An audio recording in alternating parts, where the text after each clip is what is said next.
Probably can't hear the guitar, so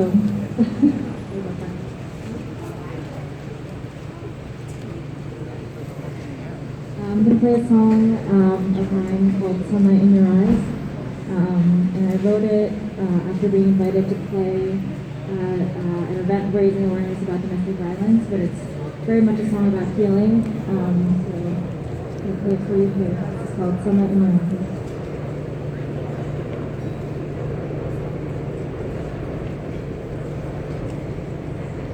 We used to take the tango dancing in the rain, and circles all around a wildflower's name. But I was sad to jump forward and sing.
We used to color shapes and mark them in the sky until your day turned it all black and white. But I will be here whenever you decide to come on down. Take my hand.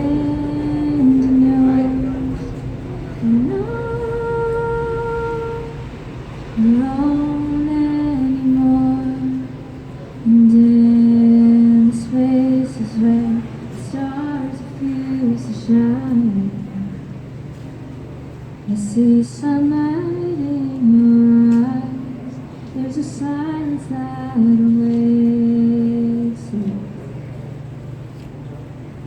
Just hold on to me and swim.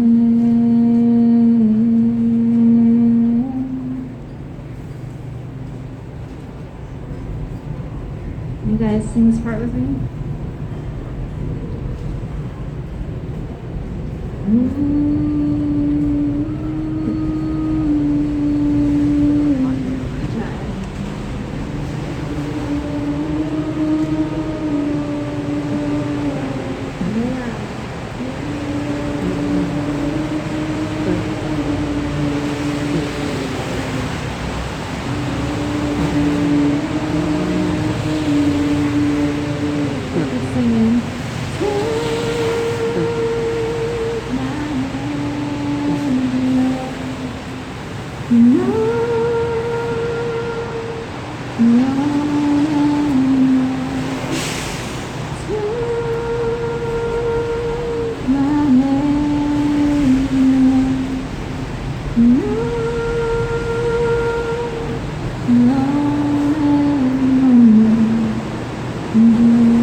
Thanks, Jay, and thank you to all the speakers that came out tonight, as well as the poets and artists. I just want to take our last 30 seconds of silence to let everything sink in, to remember the names of the 6 women who have passed, to remember the words that were spoken over you in reflection. So I'm going to give a moment of silence for 30 seconds.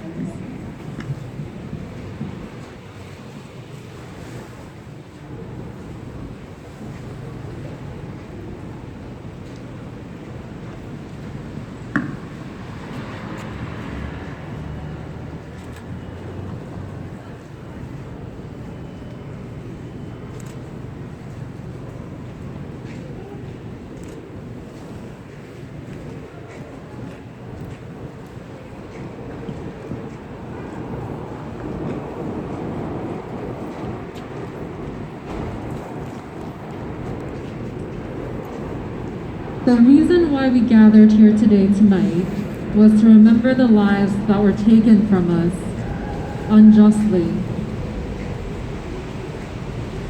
Although our authorities have refused to call them hate crimes, we know that they were racially motivated, and we know what it was for. It is of no surprise that after a year of hearing from our own former president about the Chinese virus or the Kung flu, that people are now continuing to react in such violence. So I ask, as you hold your candles in your hands, as you hold your glow sticks in your hands, as we stand here in solidarity together, that you continue to make space. Many of you have reached out asking, what do we do? How can I help? What should I say? And it's exactly what you're doing right now. This is how it begins, by creating space for each other, by building community and mutual trust, to remember the faces of your neighbors, to remember the names of your neighbors, that we will not be innocent bystanders, that we will be active, that we will document, we will delegate, we will distract, that we will continue to stand in solidarity together the way that you have seen tonight from community organizations all throughout our neighborhoods. I ask that you remember, first and foremost, if there is one thing that you remember from tonight as you walk away, is that Asian Americans are people of color. In our society, we have been told that Asian Americans, even to ourselves, that we are the model minority, and that is a myth. Asian Americans live under the poverty line as the largest population living in that low income level.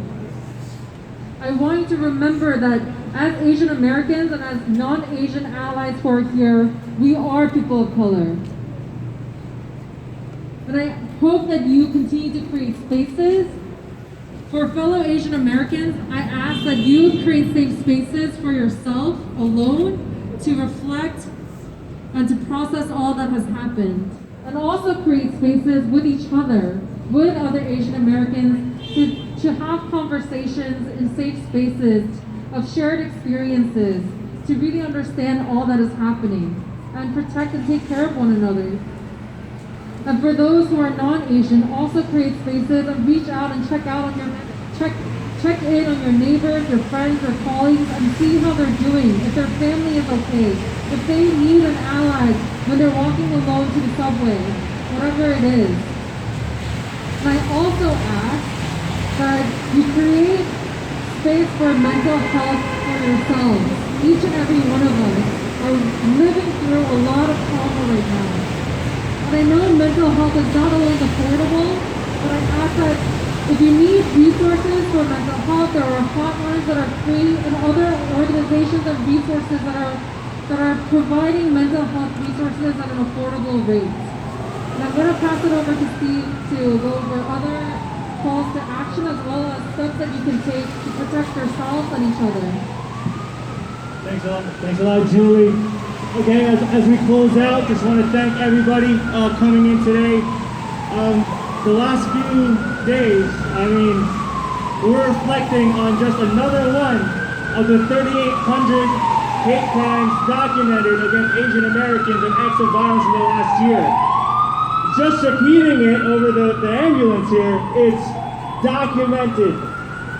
acts of violence against Asian Americans. About 3 times a week, I have friends who are telling me, it's not out there, but they're telling me that they can't go down the street, they can't take the train. Just a few days ago, on Monday, there was a frontline worker, Asian American, pushed down the stairs in the Jackson Heights station just a few blocks down. No one helped her. I have another friend, frontline workers for the last year, in an emergency room just down the street. She can't even take public transportation to work anymore. She has to take the lift, or her parents have to go and drive her, or her partner has to go and drive her. This is the situation now that Asian Americans, specifically our Asian American women, are experiencing on a daily basis. They're telling us now that our loss can be reduced, our pain can be reduced, our experiences can be reduced. And if you take into account of a murderer's bad day, that the murderer's bad day, it's all that's gonna count. This is what we gotta do now. Changes like this in person is what our community needs to do moving forward. We are not the virus, folks. Let me make it clear and call it what it is. This is an epidemic, a societal disease of hate, of racism, of xenophobia, and violence against the Asian American community. We're not the virus. You know what is? Racism, misogyny, white supremacy, xenophobia. And that's why our community here in Sunnyside and in Western Queens take the space on this rainy day, this cold day, to come here and explain that this is not what our community and our neighborhood is about. So again, thanks for partnering up again with Julie. This is an important event, and thank you for coming out here. We have some action steps for you guys to take that me and Julie are going to go back and forth on.